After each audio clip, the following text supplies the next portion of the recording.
Alright guys, I'd like to point out that you could not tell that this is a twin engine car. I wouldn't be able to tell. I mean, if you look in the back, it looks like there's a box or something. That's about it. But aside from that, here's a bit of an update. There's carpet in it, there's seats, there's a dash, and it looks pretty good. I have there's some sound deadening underneath it. Same stuff I used for the firewalls. I mean, it looks pretty good. I made a bracket. I think I was talking to you guys about that last time. For the shifter.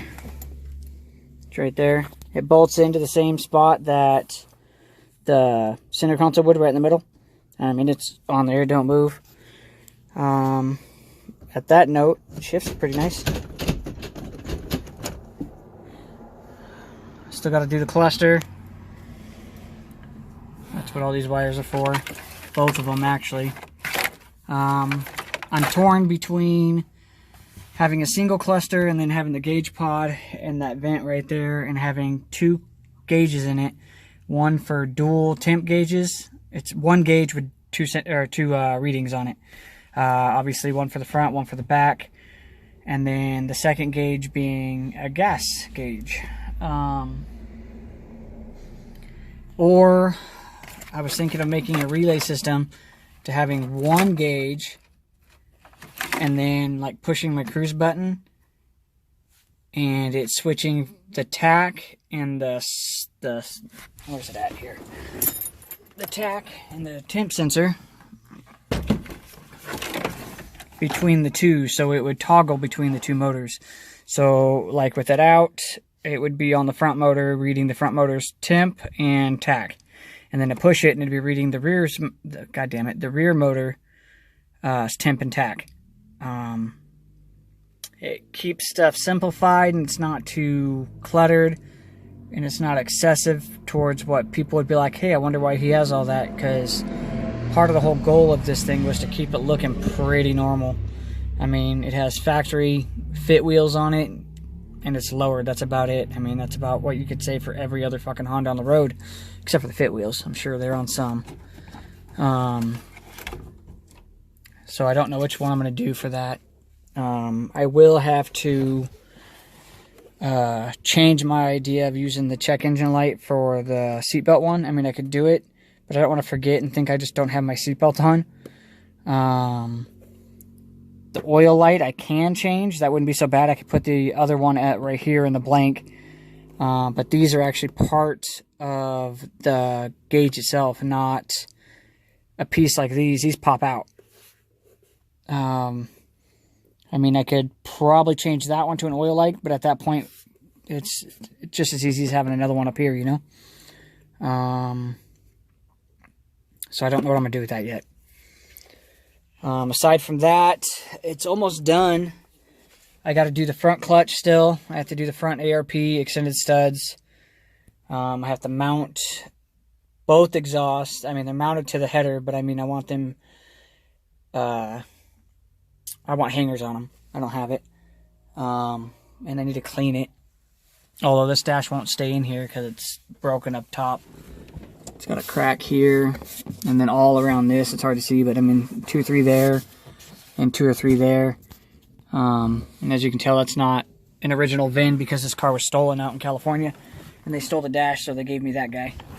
Well, they didn't give it to me, but they gave it to the other guy. The carpet back here, it was sagging a little, so what I did is I actually had to take off the side mounts for this whole thing and slide it underneath and bolt them back down on both sides. But along with that, what I did is I threw a couple self-tappers in there, and it holds it up great. At a later point in time, I would like to put some like same type of carpet, like right here, because it would blend in, it would look nicer. And I will probably redo this side plastic, because I would like it to sit closer.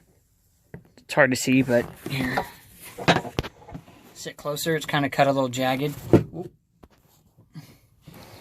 But, I mean, maybe go from there and go straight down, and that would look, to me, that would look perfect. The other side's really tight, and in fact, you actually have to push the plastic over some to get the sides of the firewall in. Other than that, oh yeah. Guys, my camera shut off for some reason. But what I was going to say is, well, not what I was going to say, what I was going to show you is my clutch reservoir for the rear motor. So it sits there and actually is really easy to get to with the cluster out, which is a bitch, but whatever. You loosen, I don't know if you can see it, there's that 12 right there to the right. You loosen that and it pivots forward some. You take the cap off, check the fluid. I just realized that adding fluid might be a bitch too, but whatever. Push it back in after putting the cap back on, tighten it back up, and it sits good.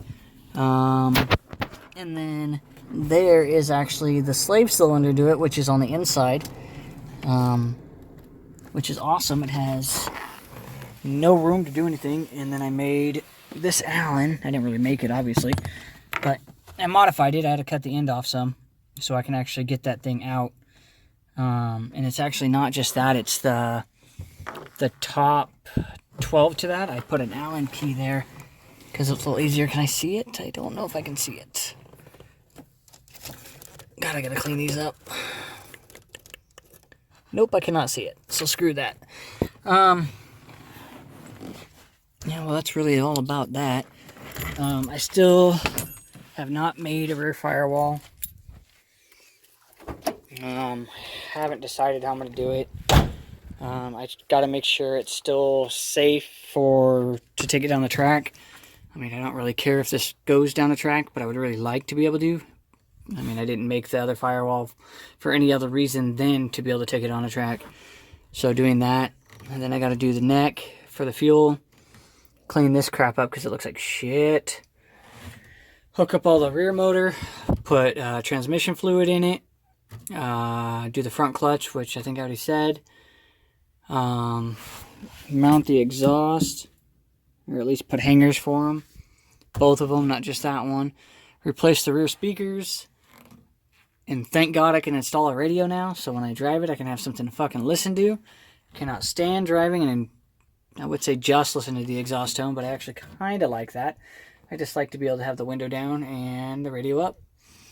I think that's about it. If you guys think I missed anything or whatnot, let me know. Go over everything real quick. I think that's about it. If you guys have any ideas for the cluster, I would love to hear them. I mean, I'm open to ideas. Oh, here we go. Here's one I forgot. So, the firewall is obviously bare metal. And it kind of sticks out like a sore thumb because it is bare metal. It doesn't match anything else. I'm thinking of painting it a satin black, something with a semi-gloss so it matches the plastics. And then you wouldn't notice it as much. Or having some custom wrap done to where it literally looks like a rear seat steel. That'd be pretty crazy, and probably costly. But hey, you never know. Oh, I don't think I mentioned either. I talked to my paint guy, and he's totally down to do this. It's either going to go back to being black all again. I mean, everything's going to get painted. I'm going to have to strip this thing down to next to nothing. Windows are going to get pulled because it's got to get repaired or replaced anyways because it's got a big ass crack. Cops haven't messed with me for it, but yeah, it's about time, right? There's some rust here, a little bit of rust on the A-pillar, and then on that corner too. He said he can fix all that, no problem, and it shouldn't cost me an arm and a leg. I'm going to replace the other door because it's all chewed up right here. I'm going to go with 4-door rear handles, so there's no keyhole. I'm going to buy a CompuStar, one of the new CompuStar alarms, and replace the one in here and put that one in there because it has like a 3-mile rating or something like that. Replace the current GPS with a different GPS. And then probably keep this bumper because there's nothing wrong with it. This fender will get changed, or I'll notch it so it'll fit the, I guess, side moldings. I think I want to add some drilled and slotted to the front since the back has it too. I need strut bars too. And I think sway bars. Do I have sway bars? I didn't even look. this has sway bars, but the back does not, which is no big deal because coupes don't come with back sway bars anyways. The next one I build is going to have all kinds of crazy shit, so we'll see what happens. All right, you guys. I hope you enjoy my videos, which few I do. Have a good night.